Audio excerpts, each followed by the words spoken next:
तुला राग असह्य होतो ना, आणि इतका अनावर होतो की समोरच्याला काय करू आणि काय नको असं वाटतं, आणि मग तू सरळ कुठलाही विचार न करता बोलत सुटतोस. हो ना?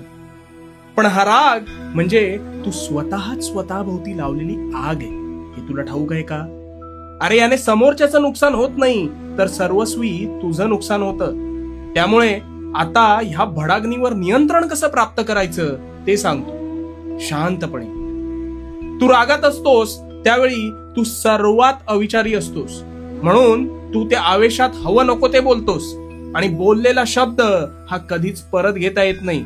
त्यामुळे तू समोरच्याच्या मनाचा विचार न करता बेफाम शब्दांनी वार करतोस, आणि त्याला तर ते लागतच, पण त्याचा त्रास हा तुला जास्त होतो. मग जेव्हा तू शांत होतोस तेव्हा तुला वाटतं, आपण फार बोलून गेलो का?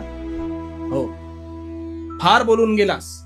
आता लक्षात घे, एखादी वस्तू तुटली की तू जोडायला जाशील आणि जोडशील सुद्धा, पण कितीही नाही म्हटलं ना तरी त्यावरचे व्रण मात्र तसेच राहतील. आणि म्हणून धनुष्यातून निघालेला बाण आणि मुखातून निघालेला शब्द हा कधीच परत घेता येत नाही. मग अशा वेळेस काय करायचं?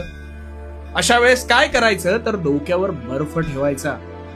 गरम वस्तूला हात लागला की हात भाजतो, आणि मग वाटतं की आपण अविचारीपणा केला का?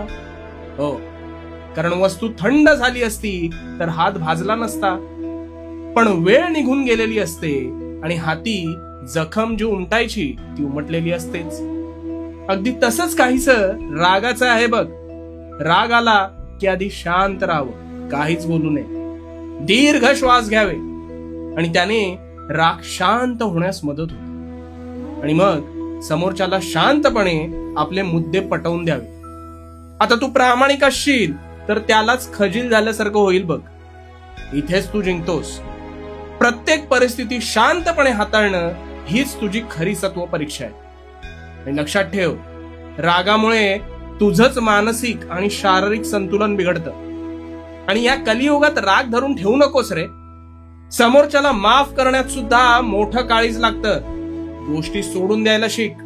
अरे कोणाची कुठली भेट ही शेवटची असेल हे आपल्याला देखील ठाऊक नसतं. त्यामुळे प्रत्येक परिस्थितीत शांत राहायचं, स्वतःवर ताबा ठेवायचा, आणि हो, भिवू नकोस. भिवू नकोस, कारण मी तुझ्या पाठीशी आहे. भिवू नकोस, मी तुझ्या पाठीशी आहे.